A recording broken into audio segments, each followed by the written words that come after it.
Before we get started, shall we pay respect to the Buddha? Sadhu, sadhu, sadhu. Namo tassa bhagavato arahato samma sambuddhassa. Namo tassa bhagavato arahato samma sambuddhassa. Namo tassa bhagavato arahato samma sambuddhassa.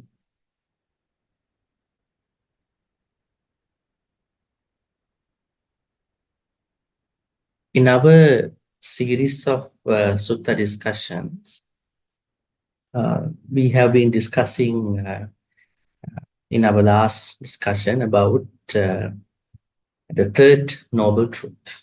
The third noble truth is on the cessation of the unsatisfactoriness, dukkha.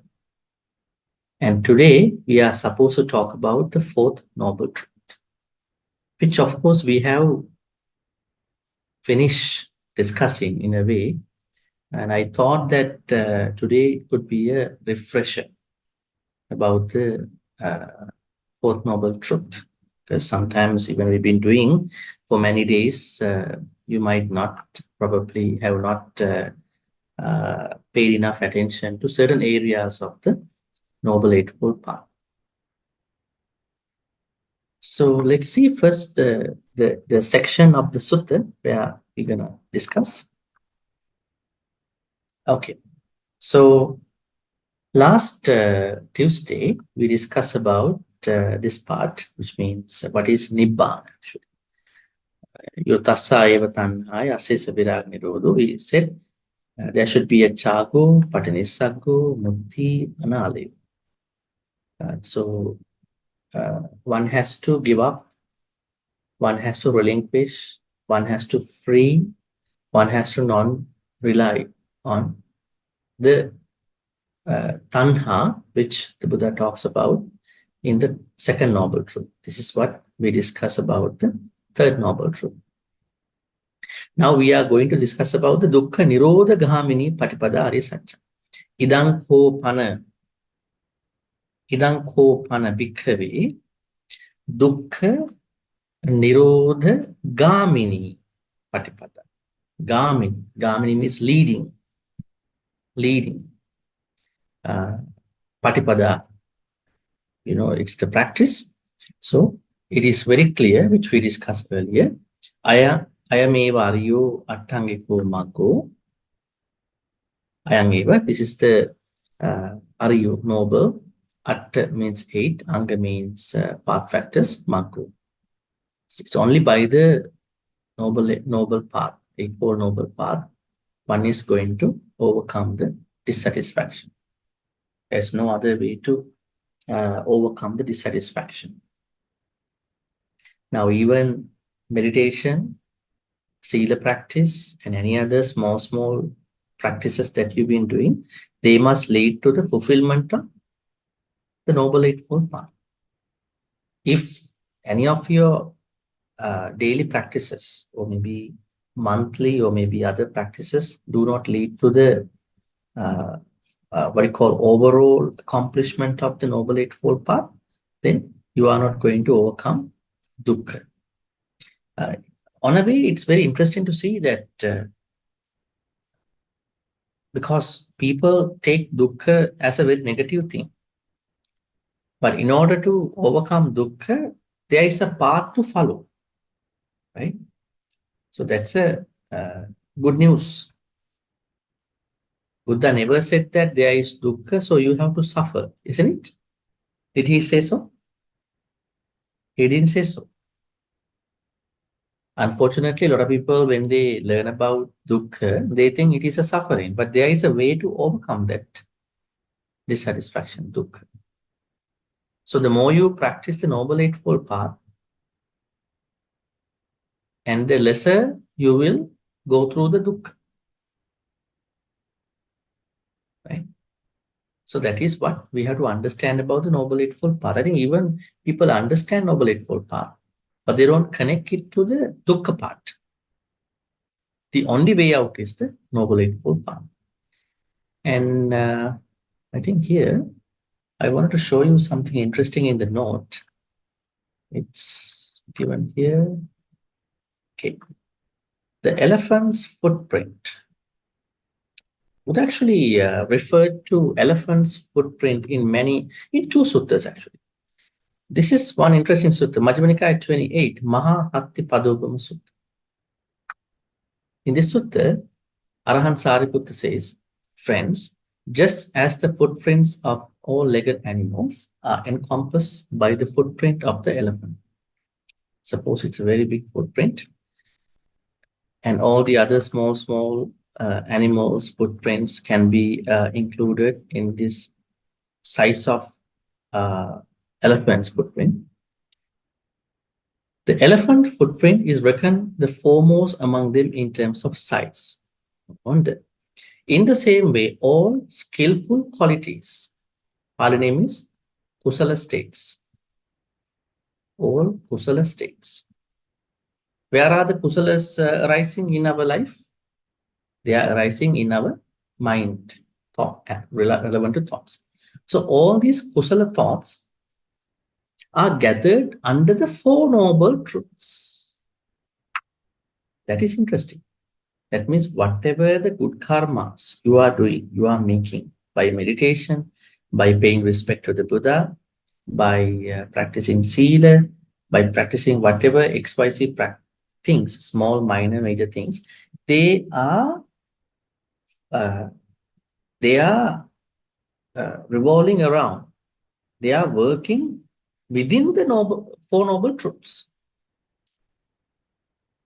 That means if any of your Dhamma practice is not going to work within the what you call the Four Noble Truths, whereby you see the Noble Eightfold Path, that particular activity is a waste of time. That's why the Buddha said sometimes when some people practice Sila, that Sila does not lead to the Noble Eightfold Path. That Sila will become a Silabbata Paramasa, unnecessary Sila. Say, for instance, the extreme Silas that were practiced by Jains, they said wearing clothes makes us attach into the clothings. So we better be naked. So they said, we are going to be naked because if we wear the clothes, we will have some attachment to the clothing. Is it true? When you wear clothing, do you think that all of you are getting attached to the clothing? Or it depends. Let's say you buy a branded clothing. You bought it from this shop, that shop, and you have a certain, you may have a certain attachment rate towards that one because it's expensive, right? But the Jains took it very extreme. They said no. One branch of the Jains, they said Digambara Jains. There's another Jains, Svetambara Jain. They wear the white clothes. And Digambara Jains, they didn't wear anything. So that this kind of Sila, now their thought is that when you wear the clothing, you will have an attachment. So we are not thinking that way, right? Because by completely or fully removing what you call going away from the karmas, we will not be able to understand life. In order for us to understand life, we have to experience by bringing panya to those events. So that's why the Buddha said, whatever the good karmas you are doing, what you call, you decide and you name all those good karmas, practices from morning to evening. Those good karmas should be reflected within the performance, what you call understanding the Four Noble Truths. Thereby you see the Noble Eightfold Path as the way out, the practice. And this is also interesting. Maha Parinibbana Sutta, Digha Nikaya 16. Nibbana is accessible only to those who follow this path.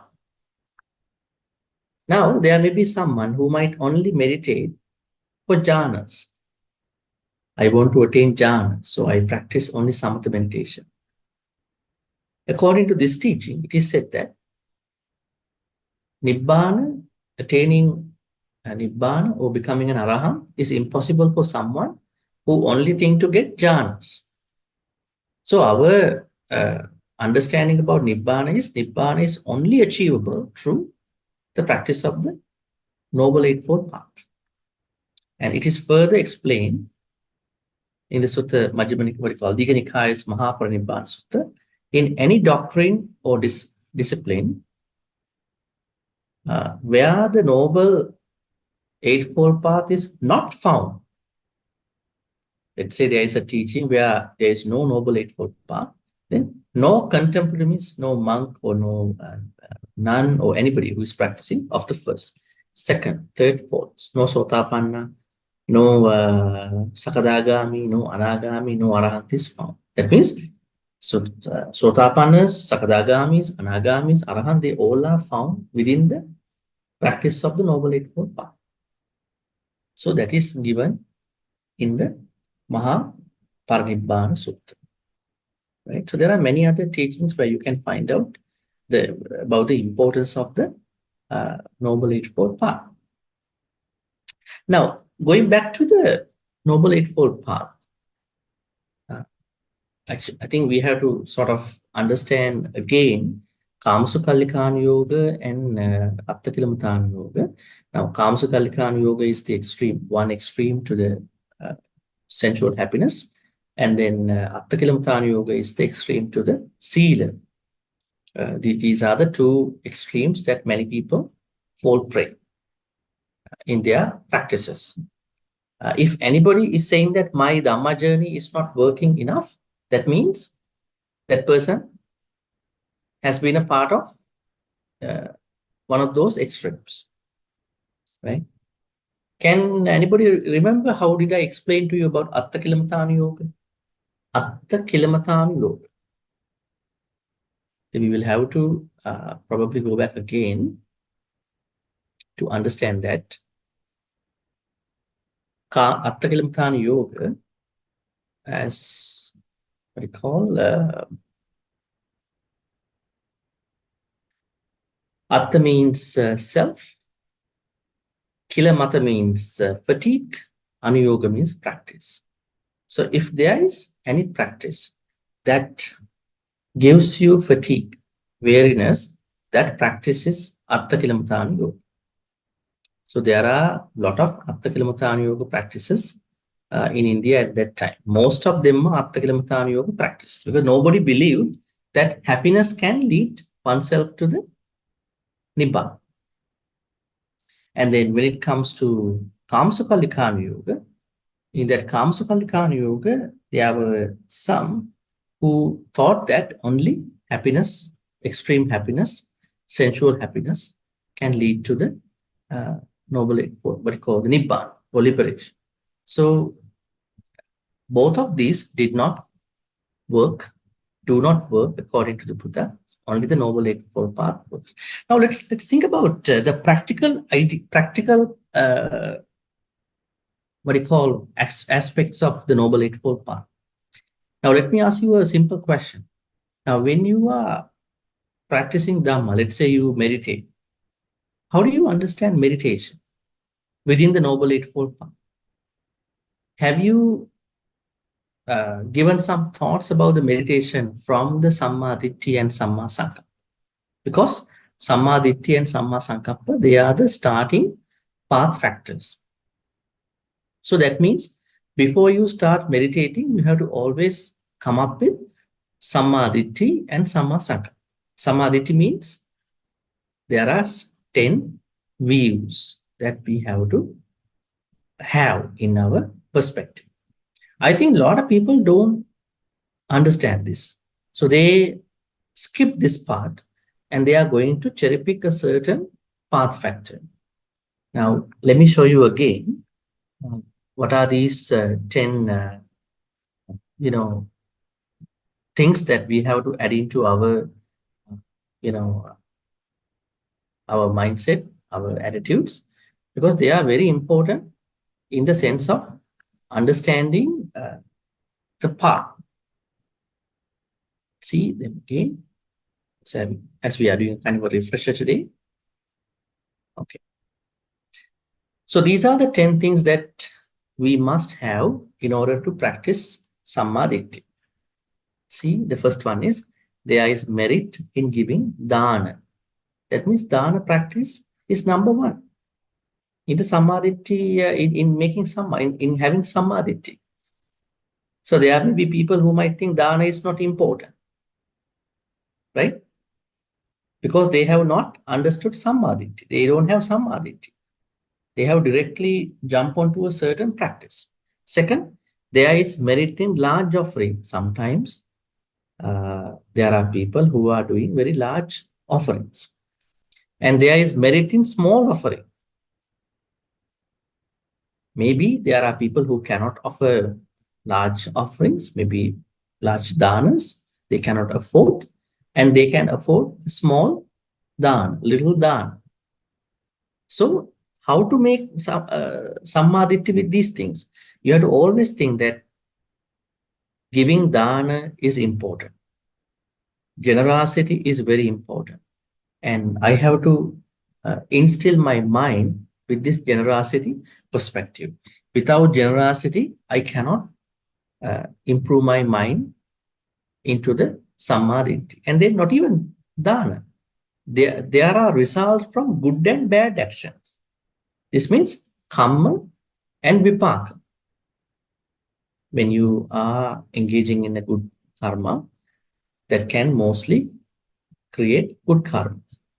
And when you are in the bad karma, you are creating bad karma. So this has to be in our mindset. Before we do anything, this has to come up in our mindset.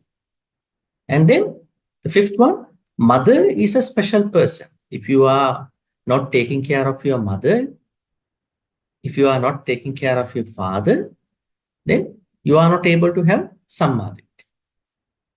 You may have sometimes some issues with them, but you should do your responsibility, because if you are not giving respect towards them, there is no gratitude. That gratitude is what the Buddha suggests here to have the sammaditthi. And then there is this world, there is other world. That means believing the next life, right? There may be people who might not believe the next life, although we have no idea about the next life. But we have to believe that there is a next life until we attain Nibbana. If you think that there is no next life, then there is a certain issue in terms of your activities, your good karma, bad karma, right? So we have to believe that the rebirth is possible. And there are spontaneously reborn beings. We have to also instill our mind with this understanding. We have to believe that there are beings who are born, who are reborn spontaneously. Who are they? Spontaneously mean without the support of the mother and father. Who are such beings? Hellish beings, those who are going to be reborn in a hell, they don't have mother, father. But if you take the Tirakchana, animal kingdom, they have mother and father. But if you go to the hells, I would say Naraka, N-A-R-A-K, you don't find any, what you call, parental connection to those beings who are reborn there. Also Deva and also Brahma, they don't have mother and father. So we have to believe that there are certain beings, both from the hells and from the Deva worlds, Brahma worlds. Those beings are reborn without parents, right? So this is also an understanding that we have to have within our mindset. And then finally, there are ascetics, monks, nuns, or wise people who develop special powers through meditation or direct knowledge. What is that? Now, we have to believe that there are what you call monastics or such wise people who are developing their improving their thoughts onto the kusala side. And then believing that those ascetics, those monks, nuns, not even in Buddhism, even in other religious traditions, right? Buddha actually asks even monks to some respect other religious leaders. Remember, there is a sutta in the Sutta Nipata where there was a, I would say, non-Buddhist teacher who passed away and became a deva. He was a non-Buddhist teacher. He had followers like Purnakassapa or somebody like that, better than Purnakassapa. And he was reborn as a deva. So one day he came to see the Buddha. And then he said to the Buddha, Bhante, I am this non-Buddhist person. I was a teacher. And I was reborn as a deva at the moment. And then he said something to the Buddha. The next morning, the Buddha taught the same thing that was given by, or everything that was given by that particular deva, who was a non-Buddhist teacher, to all the monks. He asked all the monks, you need to learn from this deva. That means he was very open-minded, and then teaching monks and nuns, even the lay people, that to respect and then to understand good things. So there are ascetics, monks, nuns who have developed certain what you call kusala states of mind, even not from the Buddhist backgrounds. So we have to believe them as well. So when you have these 10 in your mindset, in your attitudes, in your perspectives, you are having what you call unenlightened sammaditthi. On the other side, you can see the enlightened person sammaditthi. That is a little different. You can see it here. You can see this is the pinnacle of the sammaditthi, but you are not going to follow that at the moment because it is noble, taintless, supramundane, maggang. But this one, the normal person sammaditthi, is affected by asava. We have asavas. We are engaging in these activities for merits sometimes, and then we have upadi, ripening in the acquisition. That means when people are engaged in these 10 most of the time, they are making certain upadi. Upadi means acquisitions. I would say their panchakkanda, 5 aggregates, will be developed as what you call upadis. Upadis also refer to upadana in a sense. But anyways, they are doing good things. So these attitudes must be in the mindset of everybody of us. That is how we are going to practice sammaditthi, the starting point, right? So that has to be properly understood. I think more than any other noble path factor, sammaditthi matters to all of us because it is the starting point. If you haven't started properly, then you will be stuck in the practice. What do you think about it? I think you all have been practicing Dhamma in your own way, right? In your own way, by cherry picking certain teachers, going to certain teachings. But have you ever thought about that? Without sammaditthi, my Dhamma practice is not going to work out or bear fruit. Because these 10 things must be in our attitudes. Without them in our attitudes, whatever we do will be certain cherry-pick practices. Now just imagine the second one, samma sankappa, right thoughts or intention. How are you going to have right thoughts without right view? So when you have the right view with those 10, whatever the thoughts that are coming out of your perspectives going to be wholesome as well. Then your thoughts going to be thoughts such as nekkhamma sankappa, avyapada sankappa, avihimsa sankappa. What are they? Nekkhamma sankappa means you enjoy your karmas, but you know that one day I have to leave my karmas. I'm not carrying my money onto the next life. I'm not carrying my loved ones to the next life. I'm not carrying my money, my car, my house. I'm not carrying even my body. I even leave it here and I'm going somewhere, right? So you are understanding what is happening to you when you are dying, right? So then you have a better opportunity to let go, right? So letting go process is going to be very easy for them who think that I'm not carrying anything other than my kusala states of mind or akusala states of mind. So that helps them to let go in the proper way, right? Letting go is possible for someone who can, uh, what you call, understand that I'm not bringing anything other than kusala states and akusala state.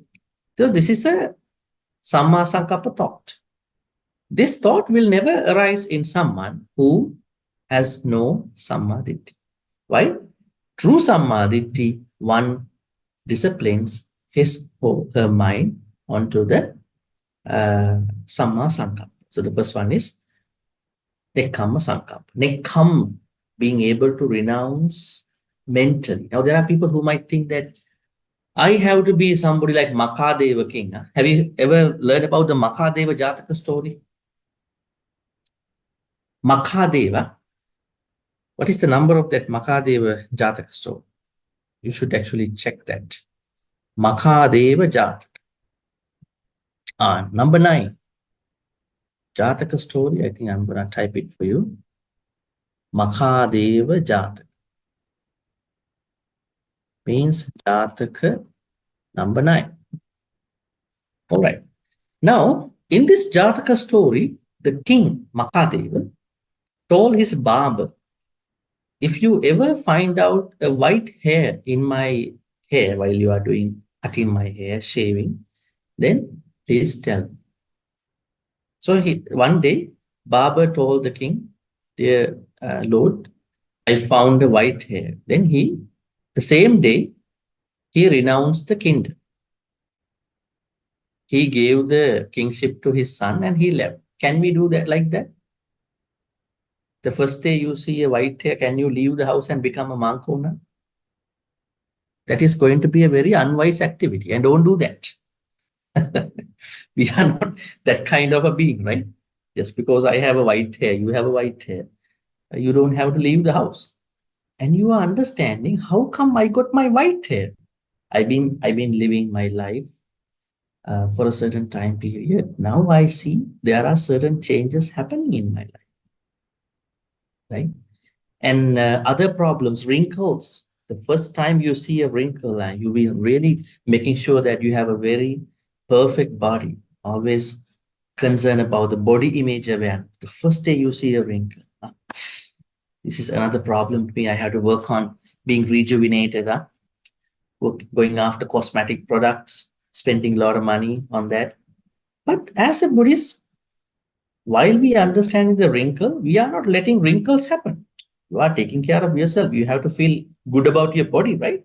But we understand why wrinkles have been happening in my life, in my body. Why white hairs or other things have been happening. Why am I getting sort of dysfunctional in the ways? Why have I been getting certain diseases, certain sicknesses as I age?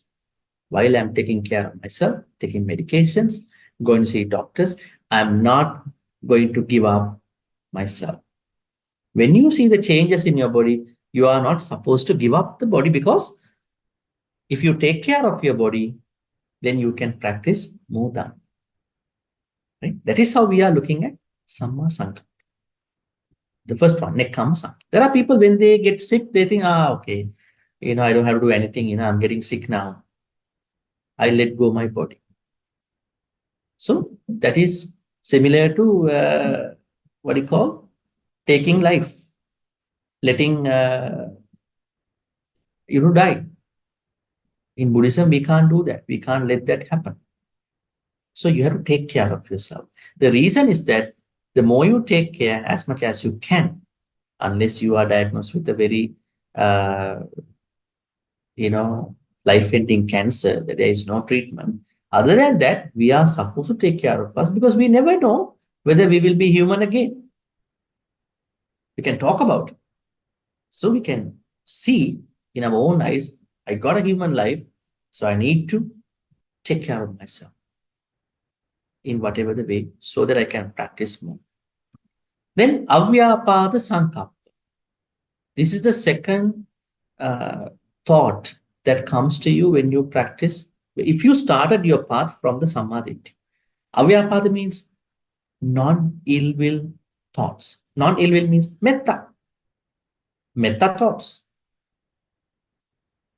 Now, sometimes there are people who have been practicing metta, but metta is not coming up at the right time.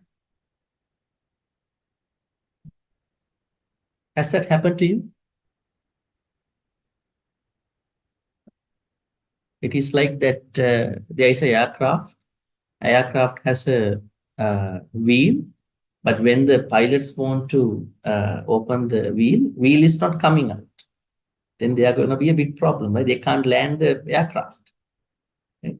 So, if we practice the true metta, we should be able to bring the loving kindness metta at the right time. How to do that? That means we have to bring metta to all our activities. Right? We have to speak with metta, act with metta, think with metta. Are we doing that? Oh, only we are doing a 5-minute, 10-minute metta meditation in the morning and then forget about it and we do our other things. How do we do it? You wake up in the morning and you just rinse yourself and then you just think about, may I be well, happy, peaceful, may no harm come to me, no difficulties come to me, no problems come to me. Now metta is finished. Now I start my work. So now I have metta. Is that going to work for us? No. You can do that meditation like that. But at the same time, after the meditation in the morning, when you talk to your family members, talk with metta. When you talk to your husband, when you talk to your wife, when you talk to your children, when you talk to your colleagues, when you drive on the highway, when you drive outside, when you cook, when you clean the house, do all those activities with metta. That is how you are practicing avyapada sankappa. But why then people cannot practice avyapada sankappa? Because they don't have enough progress in their samadhi. They have samadhi. Metta is coming by default, not by effort. Metta is naturally coming. Don't have to struggle. Right? It is there all the time. You don't have to try a lot. Right? Our one of the ways that how we can measure the growth of our spiritual practices, things are coming out by default. Have you seen people who are struggling a lot? When they are talking, oh, I have to be very careful in talking. I have to be very careful because I might gossip. I might badmouth. I might hurt other people. I might lie. Why? They are spiritual practices by effort. It is not by default. It is not coming out as natural. So when you have samadhi, everything is going to be natural by default, not by effort. When you have the progress, you can track your progress of the spiritual path practice because things are coming out naturally. You don't have to work hard on it. Right? When you work hard, you will do it today, tomorrow, maybe 1 week of retreat. Then on the 8th day, 9th day, you are going back to, you fall back to the earth. You get high on the retreat, you fall back to the earth after the retreat. Okay? So, avyapada sankappa. So you are always thinking, no, I'm not going to hurt anybody. I'm not going to destroy anybody, anybody's life, anybody's good reputation, anybody's anything. You are so concerned about other people. You're also so concerned about yourself. That is avyapa. Have the high level of metta. So it comes from samadhi as well. So today I'm trying to kind of give you a kind of a refresher about the Noble Eightfold Path, not go to everything, just to give you certain highlights of the Noble Eightfold Path. Because we had to do the Dukkha Nirodha Gamini Patipada, the fourth noble truth. And not even that, we also need to come up with avihimsa sankalpa. Avihimsa means thoughts of not torturing other people. Are we sometimes torturing other people, bullying other people just for fun? Are we picking on other people time to time just for fun? There's no other reason. There are people who are doing that, but we are very concerned if my words are going to be considered as picking on other people, kind of discriminating other people, maybe their body, their life, their level of financial situations, maybe their parents, their lineage, their country. Very, very careful in talking. Are my words going to really hurt these people? Or my actions, or my thoughts? Very important, thoughts, because if thoughts are taken care, speech and actions are nothing to be worried about. So you are coming up with thoughts of not torturing, harassing other people. It is also natural because you have Samma. I'm going to connect once again Samma Sankappa to Samma Ditti. If you have Samma Ditti, Samma Sankappa is by default. It's coming up by default. You are harnessing, you are deepening, sustaining your Samma Sankappa because your base is Samma Ditti. Not even that. With the thoughts, the immediate next thing is the speech. Now the Vitakka Vicharas are making your speech. That means your speech is going to be wholesome because your perspective is wholesome. When your perspective is wholesome, your thoughts are going to be wholesome. And now your speech is going to be wholesome. If you found out someone who is lying all the time, who is hurting other people, who is dividing other people, who is gossiping other people, what is wrong with them? Tell me. What do you think? What is wrong with them? Somebody might say, no, don't worry, these are gossipers. Gossipers are everywhere now. And don't have to worry about it. But the problem is, according to Dhamma, is that they have not started their Dhamma practice from Samadhi. So then if they had started their Dhamma practice with Samadhi, their speech is going to be by default wholesome. They never lie, they never divide other people, they never hurt other people, they never gossip, idle chat. Otherwise, if you haven't started from Samadhi, right perspective, view, then you have to have a struggle. Always have to struggle in speaking good things, wholesome speech. Musavada Veramani, Pisunavacha Veramani, Pausavacha Veramani, then Sampapalapa Veramani. So now you understand your speech is going to be wholesome because you started from Samadhi. It is the base, it helps you to become a good person or practice these subsequent noble path factors wisely and then with wholesome states of mind. Sammavacha, Samma Kammata. Now your actions, your thoughts, your speech, and now your actions are also going to be wholesome by default because you started from Samadhi. Now you think about why I'm always reiterating, highlighting Samadhi. It is the most important noble path factor in our Dhammacakkappavattana. If you don't have those 10, the rest is going to be falling apart. They're not going to work out for you. Right? So then because you have started Dhamma journey with Samadhi, now your actions are going to be wholesome. What are the actions? No panatipata, no adinadana, no kamesumicchacha. No, not killing, not stealing, and not sexually misbehaving. You are a wholesome person with your actions. You don't have to worry it. Right? You don't have to take Panchasila every day. Yeah? Now you have to take Panchasila every day, isn't it? When you go somewhere, monks are giving you 5 precepts, aren't they? Every day you have to take Panatipata. You know by yourself, you have broken certain precepts. Why is it? The problem with the Samadhi. If you have Samadhi, but because it is a function, you're going to take it. But within your mindset, you don't have to worry about it because I don't break Panatipata. I don't break Adinada. I don't break Kamisa right? And I don't break Musavada and Surameri, in particular, the first three, because you have a very good Sila practice in that. But if you started the practice of Noble Eightfold Path with Samadhi, which you are supposed to, you will never misbehave in these actions. Your behaving is so wholesome because you started off with Samadhi. Now, where you are going? Now you need to survive. Now everything is good. You have the right perspective, right view, you have right thoughts, you have right speech, you have right actions, but you still have to survive. Without some money, without a job, you can't survive. Right? You might be a noble disciple, but how to survive without money? You can't.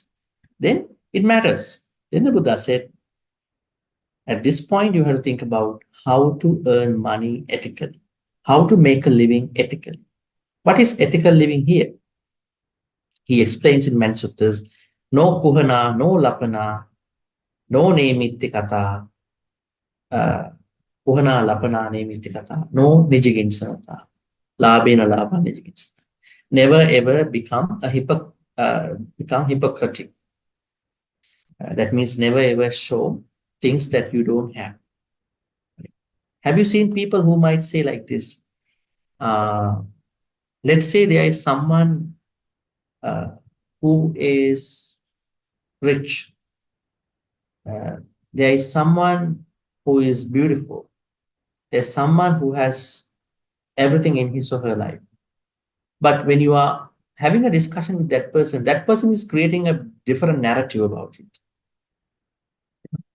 Like what they are doing in this life, probably it's not right.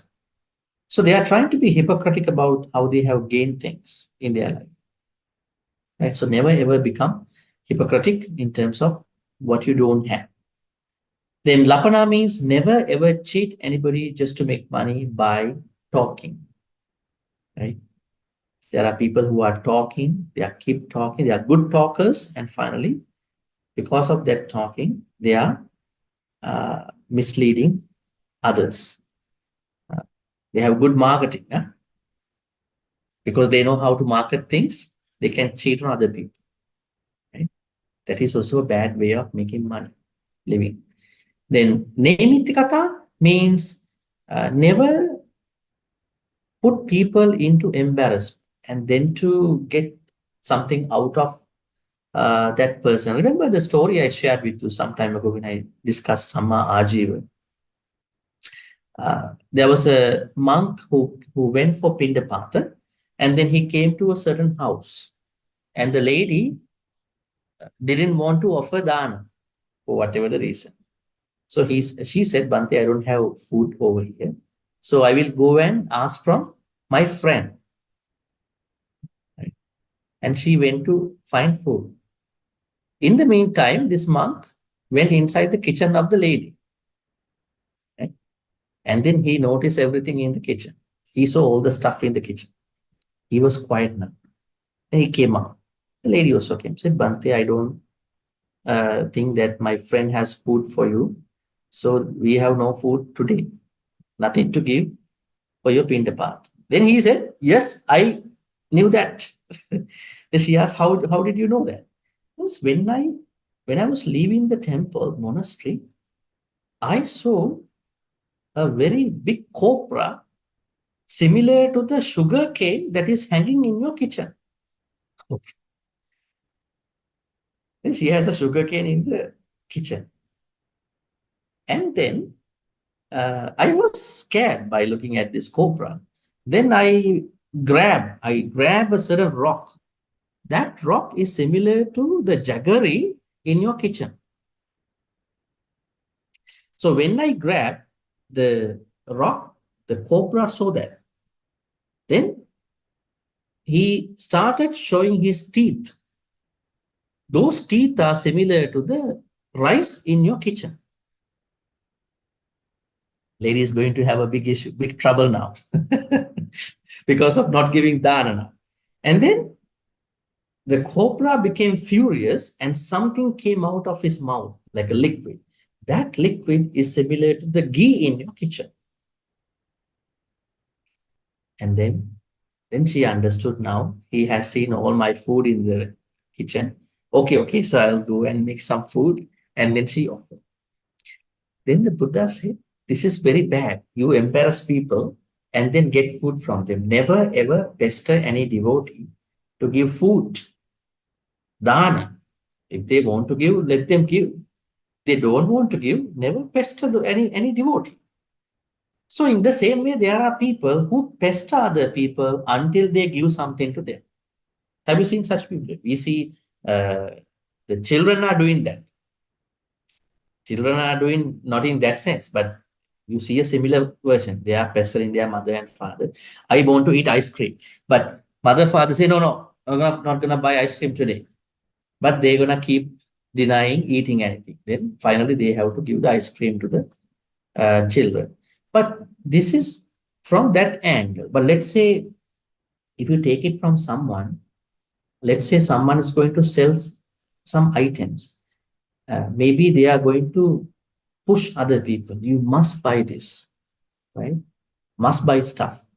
Let's say there are people who are calling some others over the phone to promote certain items. Maybe there is a certain thing that other people are trying to push you.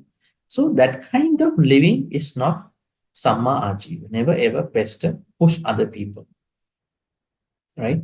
And then the last one is labena labang nijiginsana, which means now someone has already obtained a certain gift. So he or she knows that how he got this gift. So he or she is going to use the same methodology to get the same thing from someone. Say, for instance, you are going to meet someone. That person wants to get the same gift from you. So he is quoting the person who gave that gift. See, these people gave this gift for me. So he's insinuatingly, indirectly trying to push you to give the same gift. So this kind of pestering, pushing, cheating should not be done by a noble disciple, Arya Savaka, because that is not good for your samadhi. This kind of earning money, making a living is not done by someone who started the path from samadhi. Because she understands good karma, bad karma. She understands the purpose of life.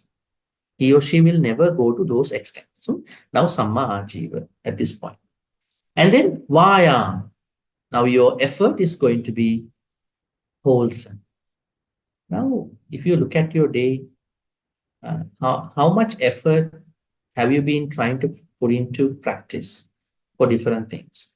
Maybe for your house, maybe for your loved ones. But the Buddha said that our effort has to be wholesome. How to do that? We have to bring effort to remove the existing akusala. We have to bring effort to prevent any future akusala which we don't have. We have to bring energy, what you call effort, to create more kusala, maybe new kusala. At the same time, we have to bring effort to develop, maintain, sustain, deepen the existing kusala activities which we have, good things. So this is also possible when you have samadhi, because you know that you have to work on them on a daily basis. Then there comes the very famous noble path factor, which many people directly jump onto that, right mindfulness. So we cannot teach right mindfulness without the rest of the six, without teaching samadhi. Now, have you ever seen that meditation teachers are talking that you cannot practice meditation without samadhi? You hardly hear that, right? You hardly hear that. This is the problem. If somebody is promoting samma sati, right, actually they are saying mindfulness. They are not even saying right mindfulness. So if somebody promotes,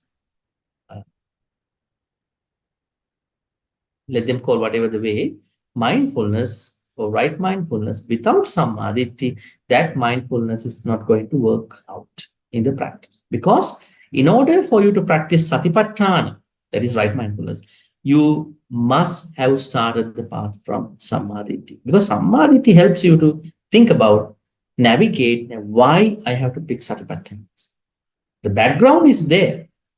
Satipatthana is the practice. Without that background, you cannot even practice meditation. That's why your meditation might be stagnant, because it is you've been practicing it, but you don't feel that it's working. You can measure your practice. You can measure your meditation. You might say that you felt happy, you felt peaceful, but it's not going to work out within the path of becoming a Sotapan, becoming an Sakadagami, Anagami, because you have not started the path from Samadhi. Finally, Samma Samadhi, right concentration. Now, this Samma Samadhi arises when you are properly practicing Satipatthanas with the support of the rest of the previous path factors. Now, Samma Samadhi initially is taken as the 4 jhanas, but the way how a Buddhist person practices jhanas is different from the Hindu people's jhana. So many samatha meditation jhanas. Now, there are many who are practicing samatha. They are directly practicing samatha, but you can't do that in the practice, because you have to start your Dhamma journey from Sammaditthi. As a practice of Sammaditthi, you can practice jhanas. The difference between someone who practices Hindu jhana and Buddhist jhana is the person who is practicing Buddhist jhana, they are going to practice Buddhist jhanas after they have started the path from Samadhi. But Hindu people, actually jhanas are coming from them, they practice jhanas just to become blissful. They are looking for the bliss, some kind of a mental happiness. But this mental happiness is very temporary, because they are not bringing that concentration that they are achieving through Samadhi onto Nibbana. So it's very temporary. That's why the Buddha said in the Ratana Sutta, how did he say that? Samadhi manang tarikanyama. There are 2 types of samadhi he talks about, right?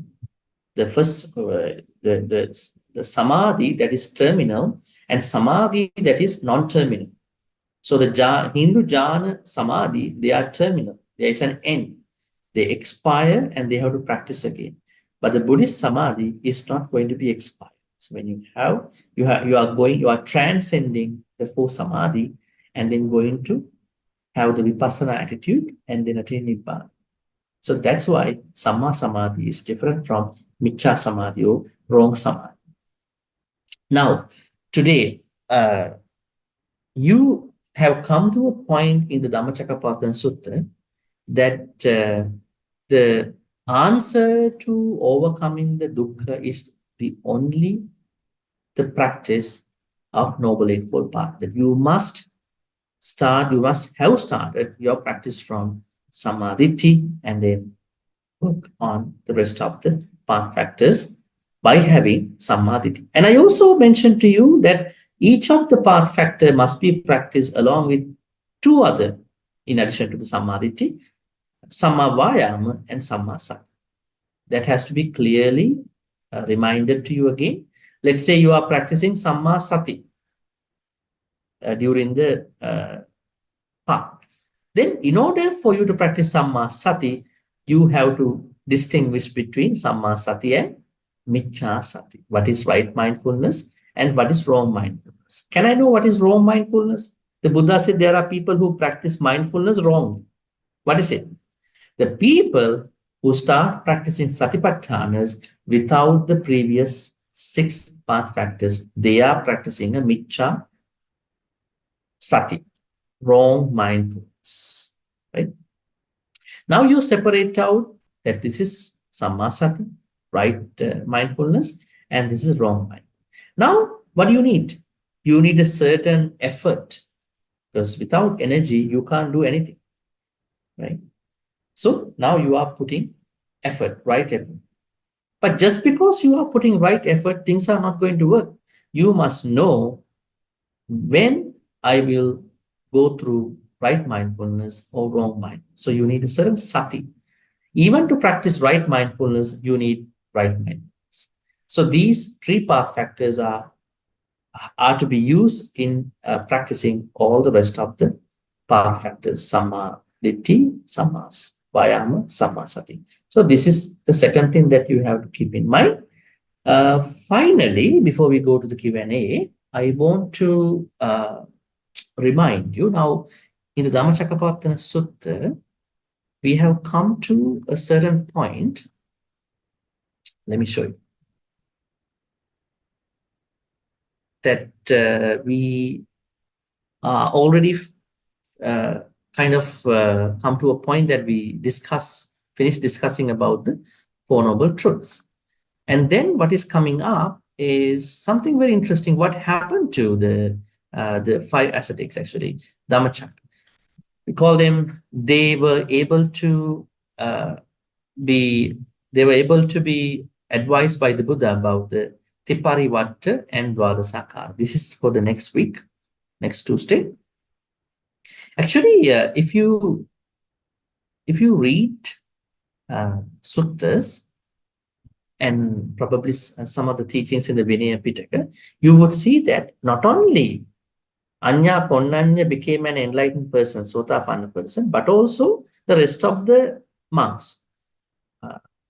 Vappa, Badhya, Mahanama, Astadi also became Sotapannas after him. But that part is not included in the Dhammacakkappavattana Sutta. But if you see the Mahakhandaka in the Vinaya Pitaka and some other suttas, it is said that Anya Konnanya became a Sotapanna first. Then the rest of the second day, or maybe after him, subsequently, the second month, then the third month, fourth month, fifth month. Because when we are only highlighting Anya Konnanya became a Sotapanna, we are kind of neglecting the rest of the monks, Sotapatti.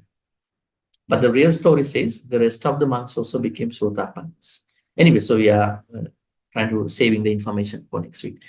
So today we learn about the Noble Eightfold Path as a refresher.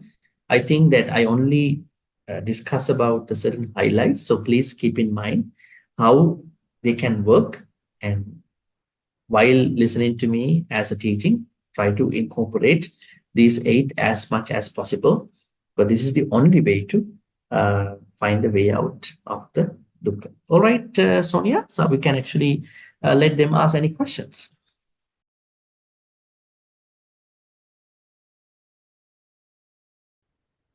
All right. Questions coming up. Okay. In short, can we say that we need to follow the Eightfold Noble Path as a whole and cannot just simply focus on right concentration to reach vimutti? Yes, that's the most important lesson that you need to understand in our sutta discussion. So we cannot separate these path factors, because without Samma Ditti, there is no meditation going to work to any of us. There's no concentration coming to us, the proper one. There's no good speech. There's no good action. There's no good living. There's no anything. So that means we have to practice them as an integrated practice, like, has to be integrated, because you cannot cherry pick and then practice it. Second, the relevant Vinaya chapter that Bhante mentioned, where the rest of the ascetics became Sotapannas. I think it is the first one, Mahavagga. Yeah. Oh no, Bhante, I'm just pasting the link, this Mahavagga chapter 1. You found it, right? Yes. Yeah. I think, you are asking. I think you are helping me, actually. Yes. See, too. Thank you. Yeah. So this part is not mentioned in the Dhammacakkappavattana. So why it was not mentioned that other monks also became Sotapanna? Why it was only Anya Konnanya? So I think we had to understand the Dhammacakkappavattana Sutta was kind of modified in a way that Konnanya was the main character at the end, but the rest of the 4 monks also attained Sotapatti. It is mentioned in the Mahavagga. And until others ask any question, I want to clarify something else.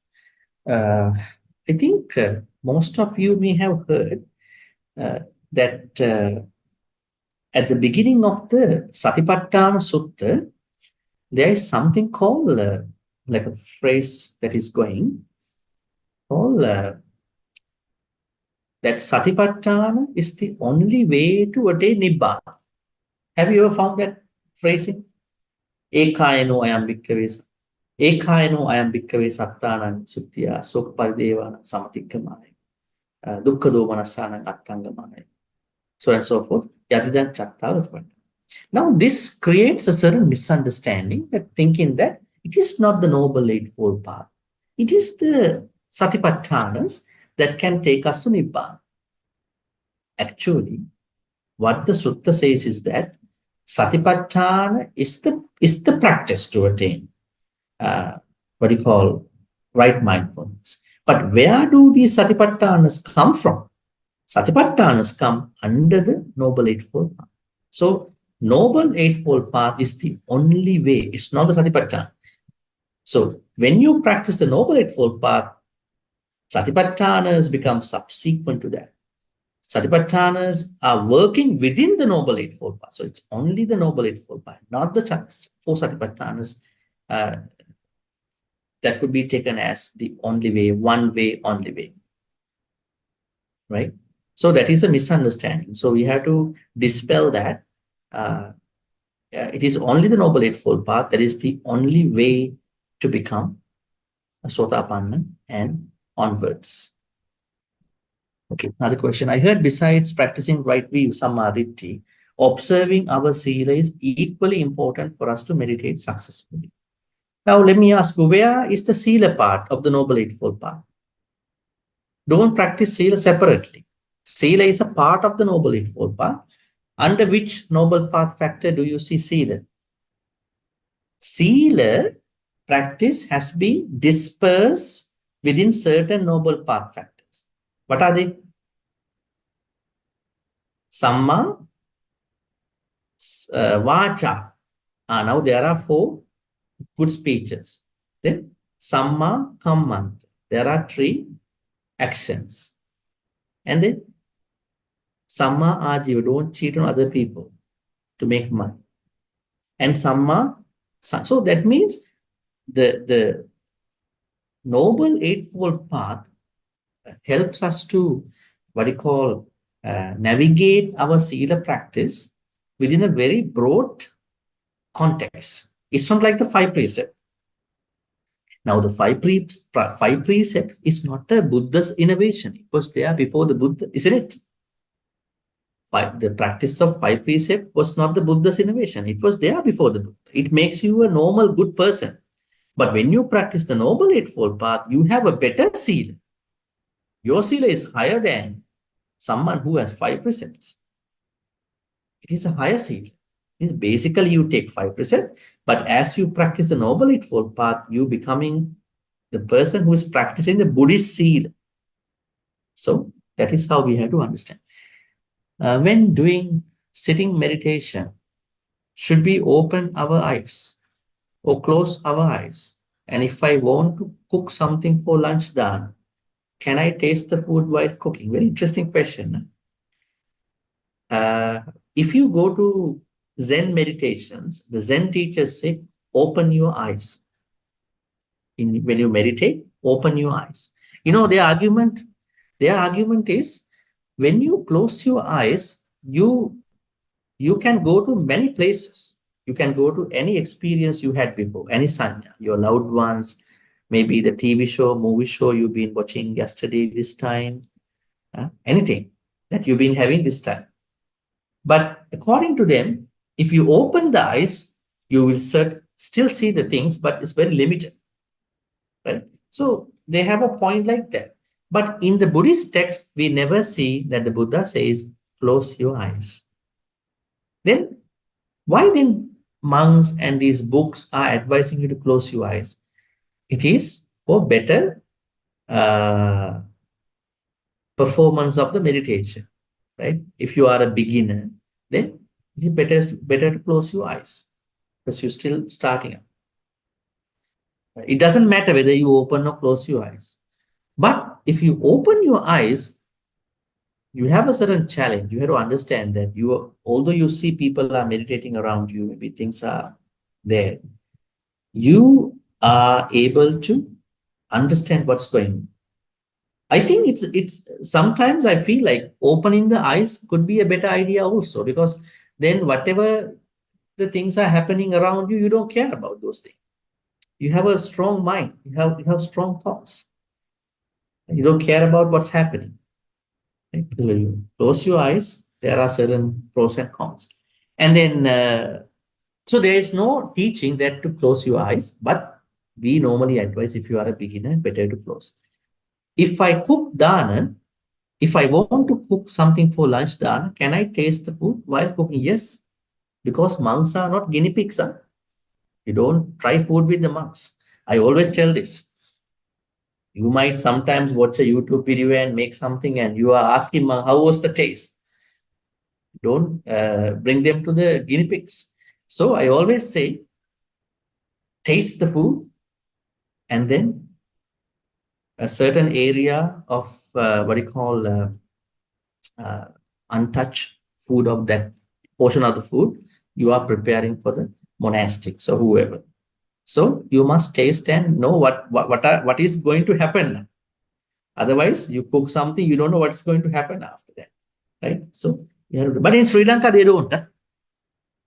Most of them, they don't. So they have made, unfortunately, monks as guinea pigs. But I always tell them, taste them, whether you have added enough salt, because they don't have a practice of putting sugar and salt separately. So they want to add everything together and then to offer it. Some are doing, some are not, some are tasting and giving, but many of them still think that it is better not to taste and give it to them. So please taste and make sure that whether this can be eatable or not, drinkable. How do we become steadfast in our right view without being appearing self-righteous to others? Yeah, we can be steadfast in our right view only when we are incorporating those 10 into our attitudes. Applying those 10 attitudes onto our perspective itself make us steadfast. Then we know that we have to keep our perspectives on these 10. Yeah, and your question is without being appearing self-righteous to others. Yeah. So the only way to become steadfast in our right view is to apply those 10 attitudes onto our perspective. That will itself make you steadfast. If a Buddhist has a thought to gain Sotapan in this life, is this considered right intention? No, that is called Chanda. Chanda, Chanda. Chanda means what we call wish, wholesome wish. Is this considered right intention, Samma Sankappa? Now, when you learn Samma Sankappa, it is what you call Nekkhamma Sankappa, Vyapada, Ahimsa. You don't find an idea about Sotapan at that point. Actually, the wish to become a Sotapanna is under the right way. It is not under the right intention. It is under the right view. Because when you have the right view, if you can go back again, you know why you give dana, why you have to take care of mother, father, why you have to think about good karma, bad karma, why you have to approach certain contemplatives who have a good practice, because your main aim is to become Sotapan. So Sotapanna thought is not at the level of Samma Sankappa, but at the level of right view. Okay, so second part of the question, we should practice gradually and Sotapanna will gain when, yeah, that is what happens. We are practicing and we will become Sotapannas one day, but this Sotapanna, wish to become Sotapanna is rooted at the level of Sammaditthi. As a lay Buddhist, how do we avoid or minimize Sammapala? What is that? Sampappala. Okay. Slandering. Yeah, slandering, backbiting, talking behind, in order not to be labeled as antisocial. It is very simple. how to minimize sampappala. Sampappala means talking behind the back. Always try to be careful of what you talk, whether what you talk divide people or unite people. Actually, we can have a space in thinking before talking. You are not going to be a famous politician who goes somewhere and dividing people politically for the votes. But you are always thinking, when you talk among your family members, should I talk this today? Or will my sister become angry about this? Or will my sister's family going to be in conflict each other? Will my brother's family? Will my mother, father having an argument? Will my children having an argument? Think before you talk so that you are not creating what do you call that is Pisunavacha. Actually, you are asking Sampappalapa, gossiping, right? How to minimize Sampappalapa, gossiping.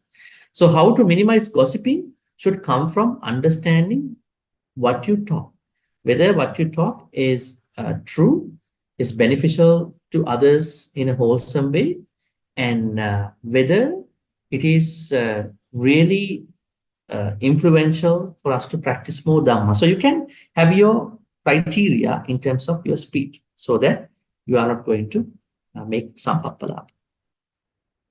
Nibbana is extinguished the three poisons, raga, dosa, moha. Satipatthana is the method of Noble Eightfold Path to attain Nibbana. I think these are two parts of the question, maybe two separate questions. Yeah, Nibbana, I think we discussed that last week. Nibbana, when you attain Nibbana, that means you are extinguishing or blowing out the three fires or three poisons called greed, hatred, delusion. And second question in the place, Satipatthana is the method in Noble Eightfold Path to attain Nibbana. No, the whole Noble Eightfold Path is the method to attain Nibbana. Now that's why I was trying to say, don't take Satipatthana, cherry pick Satipatthanas as the only way.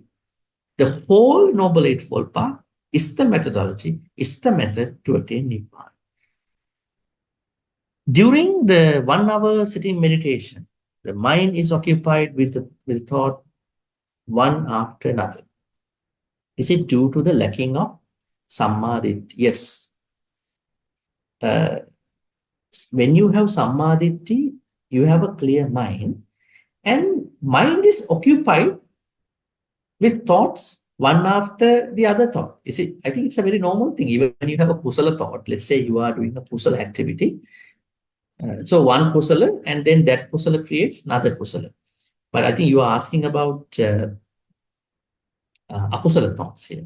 Why are some people having bunch of akusalas one by one? Because they have not started the practice properly. So they are bombarded with lot of thoughts, lot of akusala thoughts. So if you have practiced Sammaditthi, it will be minimal, very less.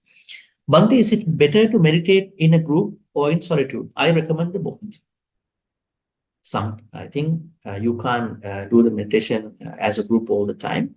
Normally in your house, as a solo, you are doing a solo meditation, but time to time, you are attending a retreat, group meditation, just to get some motivation. You see, one good thing is that when you go for a retreat, you sit down. There are people who can sit and meditate, and they have better virya than me. Isn't it? Sometimes you feel like I can't meditate this way, that way, but how come these people are meditating? So you are getting sort of motivated by others. That motivation will not arise when you are at home. So time to time, attend a retreat, maybe a group meditation, maybe your vihara, your local vihara may have a meditation, just become a part of it, right? So try to balance out the both, do the both. I mentioned about wrong mindfulness just now. Can you elaborate about that again? Okay. Now, each noble path factor has a wrong side, isn't it? Miccha ditti, miccha sankappa, miccha vacha, miccha kammanta, miccha ajiva, miccha vayama, miccha sati, miccha sama. That means if you want to practice these path factors in the wrong way, it is also possible. Now, what did I mean by wrong mindfulness. If you practice meditation without right view, the result of that meditation is going to be wrong mindfulness. That means you are practicing mindfulness in the wrong way because your purpose is just for a certain peaceful moment.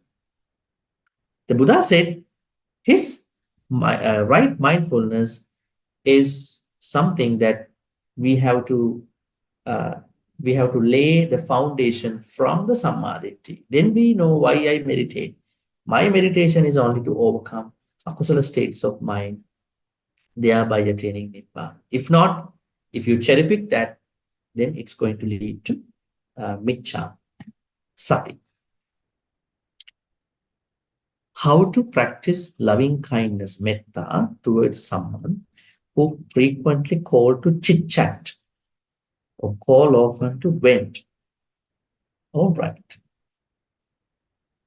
I'm happy that you are such a good person, because you are thinking that even that you need to be kind and have born to practice metta to this chit chat person, right? All right. In this world, there are many different people. There are people who would like to talk to other people all the time. Gossipers, they might say we are extroverts, so we're social beings. But sometimes is a moment, there is a level, this becomes a certain nuisance to us. They kind of disturb us. We cannot do our work. We cannot do our activities. They are kind of wasting our time too. At that point, you can politely uh, you can politely do something to act on these people in a nice way. You can reject nicely, politely. Probably you can walk away nicely, in a nice way, right? This is something. So you are still having loving kindness to everybody. You are practicing metta to everybody, not because they are chit-chatting with you, not because they are frequently trying to waste your time, because they are human beings, they are beings, and you are supposed to practice metta to everybody. So what you can do is be smart, find a better way to probably ignore these people, the better way. It is not Adam, it is not bad, because these people can waste your precious time, right? Our time is very precious because this is the time we can have to practice. So you can nicely, politely find a solution for this. Because I cannot give you a common answer, because these people can be very different. There are different people who are like this, right? So there are people who want to talk to us because they are very lonely people. They don't have a coffee shop nearby their house, so they want to call us. This happened today morning. I saw this today. I'm gonna go here. So why are you telling me all this? But they want to share life with somebody. They don't have any bad akusala states. So how to act with these kind of people? Because we know they are lonely. Their people are not anymore with them. But this person is still chit-chatting with me, and my time is being wasted. So I have to find out a certain smart way to politely decrease the time that I'm spending with them. That is very case specific. Huh? So find that way. Probably, okay, we're gonna. Yeah, somebody asking, is the person lonely? Yeah, this could be. That's what I'm trying to say. Initially, Buddha decided not to teach the Dhamma. This is what we know from the Mahavakapala. Yeah? Thinking it was too profound and few could understand is this Micchadinti. Now the problem is, when the Bodhisattva had been fulfilling many paramitas for many billions of lives, and when he became the Buddha, how come he got dejected? How come he got discouraged? That is a question to us, right? Because he can understand, he can read about others' mind. But then the Sahampati Brahma came to the Buddha, and then officially, Bhante, don't worry, there are people who can still understand Dhamma. So does he have to tell that to the Buddha? That's a funny statement. Why can't the Buddha understand that? Buddha knows all that. probably he might have waited until somebody invited, like, in Sri Lanka, when a monk goes to a Dhamma talk, he doesn't start the Dhamma talk. He's waiting for that betel nut tray. So somebody has to go and offer that betel nut tray, and then Bante, now is the time to the Dhamma talk. Otherwise, you don't hear the Dhamma talk. So they are waiting for a formal official invitation. Right? Luckily, you are not doing that. Huh? When a monk comes to the Vihara or Buddhist center, you are not giving a betel nut tray. Bante, now it is the time to start the Dhamma talk. You don't need to do that. So they have a certain tradition of starting the Dhamma talk. Probably, I think there is an issue here. Maybe the story says that Buddha wanted someone to invite now to start. But I think the Mahabrahma, Sahampati Mahabrahma is saying, Bante, there are people who can understand them. I think that thing is better understood by the Buddha. So you are asking, initially Buddha decided not to teach the Dhamma, thinking it was too profound and few could understand. Is this Micchaditthi? No, I don't think.